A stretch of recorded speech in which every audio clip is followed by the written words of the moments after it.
morning students, welcome back to our online class again. What we were not expecting, जिसकी हमें उम्मीद नहीं थी कि ऐसा होगा, कम से कम बोर्ड क्लासेस तो लगेंगी, हमने कंटिन्यू भी की 8 से 10 दिन के लिए and we have completed nearly about 3 lessons. उस टाइम पर हमने ब्रीफ में 3 लेसन पढ़े, but some of us didn't join us in the physical classes.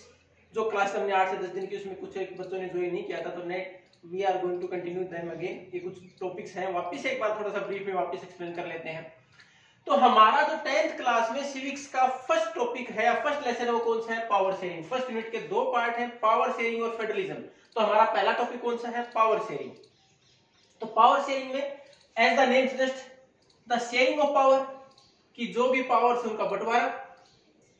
अब ये पावर शेयरिंग किस प्रकार की हो सकती है? सबसे पहले तो पावर शेयरिंग की अगर हम बात करें कितने प्रकार की हो सकती है, तो सबसे महत्वपूर्ण 2 प्रकार की दे रखी है. अगर आप अपनी बुक रेफर करेंगे तो it is of 4 types basically, और generally it is of 2 types only. Basic बात करें तो 2 ही है. कौन कौन सी? First, the distribution of power between different levels. कि पहला हमारे पास है डिफरेंट लेवल्स के बीच में पावर शेयरिंग हो. किस प्रकार है? We are supposed to make different levels and provide them some powers to rule there, or a jurisdiction is decided to what extent they can rule or to what extent they can make the rules. तो कहां तक वो कानून बना सकते हैं? इसमें हम बात करें भारत की तो हमने 3 लेवल में डिस्ट्रीब्यूशन ऑफ पावर कर दिया. पहला central government, then after state and local self government.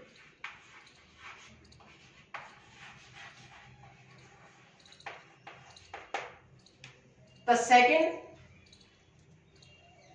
distribution of power basically that is between different organs.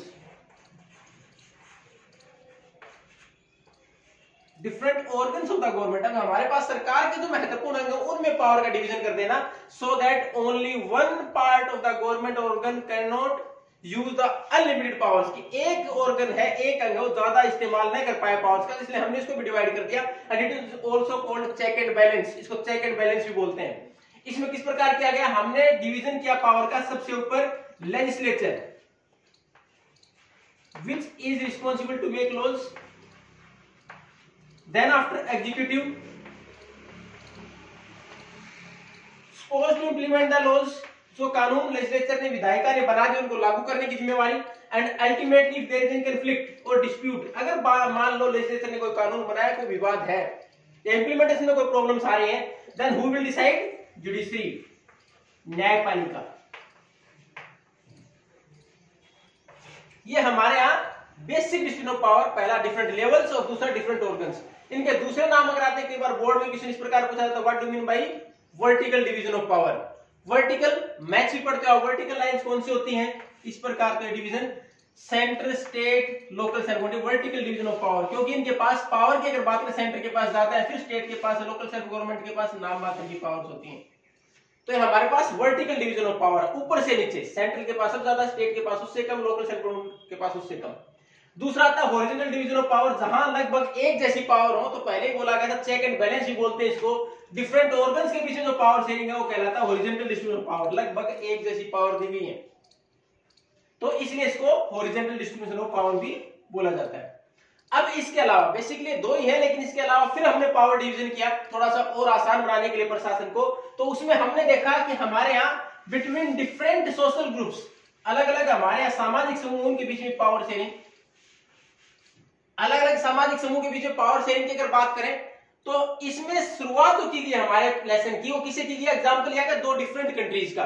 पहला बेल्जियम था और दूसरा श्रीलंका का. तो इन एग्जांपल के द्वारा उसको प्रूव किया गया. अगर भारत की बात करें, क्योंकि थोड़ा सा सिंपल में, उसके बाद इन एग्जांपल को हम कंटिन्यू करेंगे, तो हम भारत में बात करें डिफरेंट सोशल ग्रुप में अगर पावर शेयरिंग की बात करें, तो रिजर्वेशन उसका एक एग्जांपल है. अब किस प्रकार है रिजर्वेशन पावर शेयरिंग का एक एग्जांपल? हमारे पास अगर पुराने समय से बात करें, तो जो most powerful group of society कौन से रहे? हमने कास्ट में डिवीजन कर दिया था. तो कास्ट में जो अपर कास्ट थी वो, फिर हमारे पास जो लोअर कास्ट थी वो बराबर का हमारे डिसीजन मेकिंग में भागीदारी नहीं कर पाती थी. तो सरकार ने क्या किया? इनको मौका दिया, रिजर्वेशन दिया, इवन इन द जॉब्स और even in the educational sector. ताकि ये भी अपनी बात रख पाए। तो ये हमारे पास पावर शेयरिंग का एक सोशल ग्रुप के बीच में एक महत्वपूर्ण एग्जांपल है, रिजर्वेशन अगर भारत का एग्जांपल है। और जब बेल्जियम का पढ़ेंगे तो वहां तो एक गवर्नमेंट ही अलग बना दी गई, community government, which is supposed to take the decision regarding their language and culture. जहां केवल संस्कृति और भाषा से डिसीजन लेने होंगे तो वो गवर्नमेंट डिसाइड करेगी, सेंटर और स्टेट गवर्नमेंट डिसाइड नहीं करेंगी। तो हमारे रिजर्वेशन और बेल्जियम में कम्युनिटी गवर्नमेंट बनाई गई।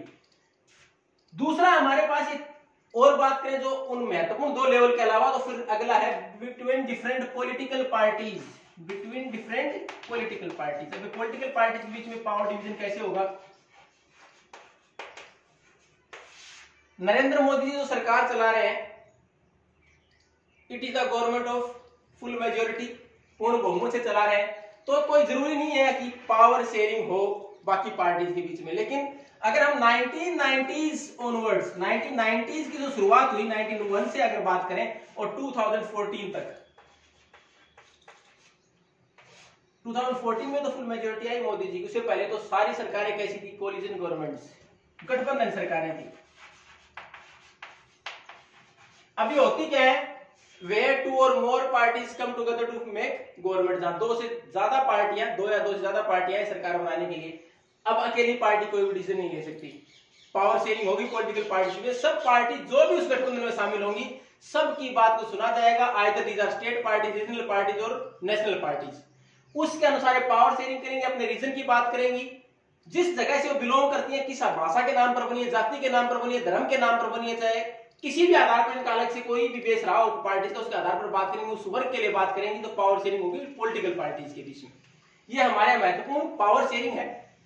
अगली क्लास में हम शुरुआत करेंगे इन एग्जाम्पल के द्वारा ही कि किस प्रकार एग्जाम्पल लिए गए, इन्होंने किस प्रकार अकोमोडेट किया अपने यहाँ, इन्होंने बेल्जियम और श्रीलंका ने किस प्रकार पावर शेयरिंग अरेंजमेंट को अपने देश के अंदर लागू किया गया।